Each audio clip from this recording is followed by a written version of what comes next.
नमस्कार दोस्तों, सब कैसे हो। उम्मीद करती हूँ सब अच्छे होंगे। तो चलो कहानी को शुरू करते हैं। एक भयानक जंगल था। उसी के बीचों बीच एक बूढ़ा साधु रामदास एक झोपड़ी में अकेला रहता था। सालों से वही झोपड़ी उसका घर थी। उस रात बहुत तेज तूफानी बारिश हो रही थी। आसमान में बिजली गरज रही थी, जैसे कोई गुस्से में चिल्ला रहा हो। जंगल में हर तरफ अंधेरा और सन्नाटा था। महेश दास दरवाजा बंद करके अपनी झोपड़ी में बैठा हुआ था, ताकि बाहर की बारिश और हवा अंदर ना आ सके। अचानक झोपड़ी के दरवाजे पर किसी ने दस्तक दी। साधु चौंका। इतने डरावने जंगल में इतनी रात गए कौन आ सकता है। हिम्मत करके दरवाजा खोला। सामने एक नवयुवती कन्या खड़ी थी। बारिश में उसके कपड़े पूरी तरह भीग चुके थे। हर लकीर पर शेप साफ नजर आ रही थी। वह खूबसूरत थी और डरी हुई थी। साधु ने पूछा, ए कन्या, तू कौन है? इतनी रात इस जंगल में तू कहाँ क्या कर रही है? लड़की कांपते हुए बोली, बाबा जी, मैं पास वाले कामराज नगर में रहने वाली हूँ। मेरा नाम संजना है। मैं बहुत डरी हुई हूँ। उसकी आवाज़ थरथरा रही थी। कुछ लोग मेरे पीछे पड़े हैं। वह मुझे मारना चाहते हैं, मेरी इज्जत लेना चाहते हैं। मैंने अपनी जान बचाकर यहाँ तक भाग के आई हूँ। कृपया मुझे बचा लीजिए। महेश दास ने उसे अंदर बुला लिया, उसके लिए चटाई बिछाई और दिया जलाया। झोपड़ी में अब सिर्फ दिए की रोशनी थी और बाहर तूफान की आवाज़। संजना की आंख में डर था, वो कांप रही थी। उसने कहना शुरू किया, मैं राजा वीरेंद्र सिंह की बेटी हूँ। मेरे माता पिता अब इस दुनिया में नहीं हैं। उनके जाने के बाद लोगों की नज़र मेरी खूबसूरती पर टिक गई। वो मुझे छूना चाहते हैं, मेरे शरीर अपवित्र करना चाहते हैं। साधु हम महेश दास उसकी बातें चुपचाप सुनता रहा। उसे लग रहा था कि यह लड़की कुछ और भी छुपा रही थी। क्या उसका यह आना सिर्फ इत्तेफाक था?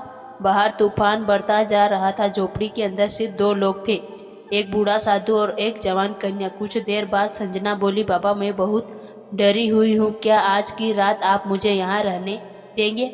महेश दास ने उसकी तरफ देखा। उसकी आंखों में मासूमियत और डर दोनों थी। बूढ़े बाबा ने कहा, हाँ बेटी हरजात, तुम यहीं रहो। यह झोपड़ी तुम्हारी भी है। संजना चटाई पर लेट गई। साधु महेश दास उसे देख रहा था। वह खुद को रोक रहा था, मगर उसके मन में कुछ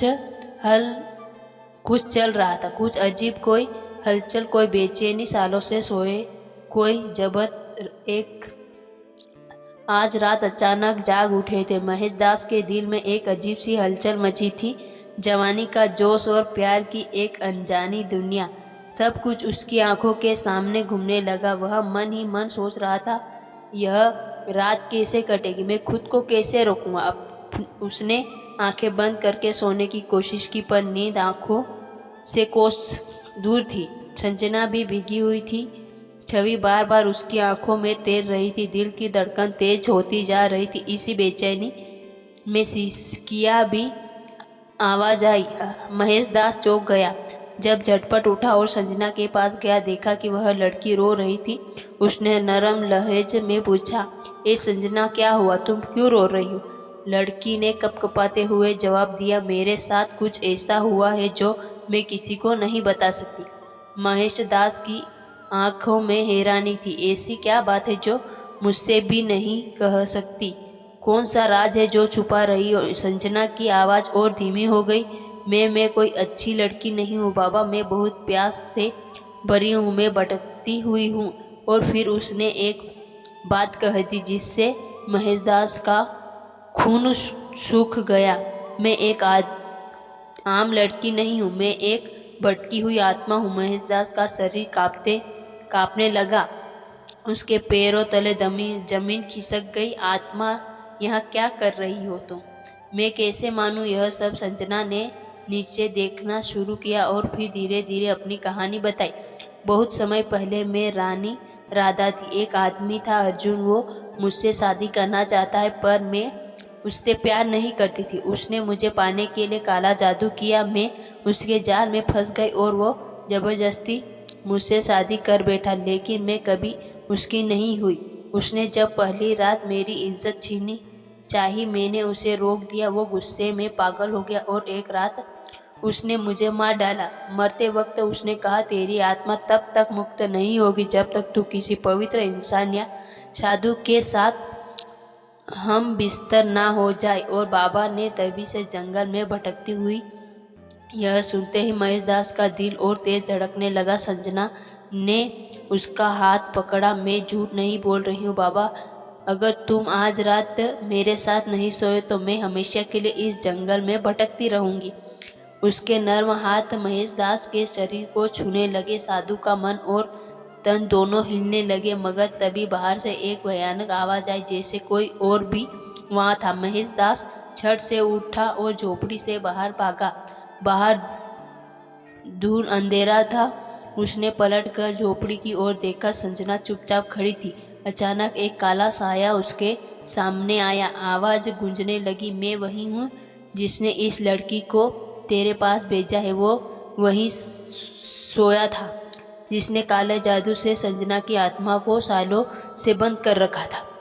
वो रोज जोरों से हंसने लगा और बोला, साधु महेश दास, तुम अब मेरे जाल में फंस चुकी हो, तुम बच नहीं सकते। महेश दास ने गहरी सांस ली और शांति से जवाब दिया, तेरा काला जादू मुझ पर असर नहीं करेगा। तूने सोचा मैं एक लड़की की सुंदरता से भटक जाऊंगा? नहीं, यह मेरा रास्ता नहीं। यह सुनकर संजना की नजरें नीचे झुक गई। उसकी आंखों में शर्म थी। साया फिर गरज कर बोला, तुम भी तो इंसान हो, तुम्हारे अंदर भी तो वासना होगी, तुम कैसे बचोगे मुझसे? साधु महेश दास ने अपनी आंखें बंद की और फिर आसमान की तरफ देखा। कुछ पल शांत रहने के बाद बोला, मैं रोशनी का रास्ता चुनता हूँ, तेरे अंधेरे का नहीं। संजना की वाकई यह करने जा रही थी क्या? मैं किसी भले इंसान को अपने जाल में फंसा रही थी। महेश दास ने नरमी से कहा, संजना, तुम अपने अंदर झांको, क्या तुम यही बनना चाहती हो? मैंने कभी किसी स्त्री की ओर बुरी नजर नहीं देखा, फिर तुम क्यों मेरी इज्जत छीनना चाहती थी? साया हंसने लगा। बहुत देर हो चुकी थी साधु, अब इसका कुछ नहीं हो सकता। मगर अब संजना की आंख में एक नई रोशनी थी। उसने धीरे से कहा, मुझे नहीं पता सही क्या है और गलत क्या है, मुझे बस मुक्ति चाहिए, शांति चाहिए। महेश दास ने जवाब दिया, तुम्हें अपनी आत्मा के लिए नहीं, अपने वजूद के लिए लड़ना होगा। यह लड़ाई अब तुम्हारी है। संजना ने गहरी सांस ली। अब वह डर नहीं रही थी। उसने साये की ओर देखा और कहा, हाँ, यह मेरी लड़ाई है और अब मैं इसे खुद लड़ूंगी। उसने अपनी आंखें बंद की, दोनों हाथ उठाए और साया की तरफ बढ़ी। जैसे उसके हाथ साया को छूते ही तेज हवा चलने लगती, अंधेरा कांपने लगता है, साया तड़पने लगता है, चीखता है। मगर अब संजना की आत्मा जाग चुकी थी। उसने पूरी शक्ति से साया को मिटा दिया। हर तरफ शांति फैल गई। जब संजना ने अपनी आंखें खोली तो सामने साधु महेश दास खड़ा था, शांत गंभीर। संजना उसकी तरफ बढ़ी और कहा, मुझसे बहुत बड़ी भूल होने जा रही थी। आपने मुझे रोक दिया, आपने मुझे फिर से इंसान बना दिया। महेश दास ने मुस्कुराए जवाब दिया, अब तुम आज़ाद हो जाओ और अपनी जिंदगी नए सिरे से शुरू करो। संजना ने सिर झुकाकर आंखों में आंसू लिए और महेश के उस जंगल से निकल गई। अब उसकी आत्मा मुक्त थी। वह अंधेरे से रोशनी की ओर बढ़ चुकी थी। दोस्तों, यह स्टोरी आपको सबको अच्छी लगी हो तो ऐसे ही और वीडियो सबसे पहले देखने के लिए हमारे चैनल को सब्सक्राइब करें।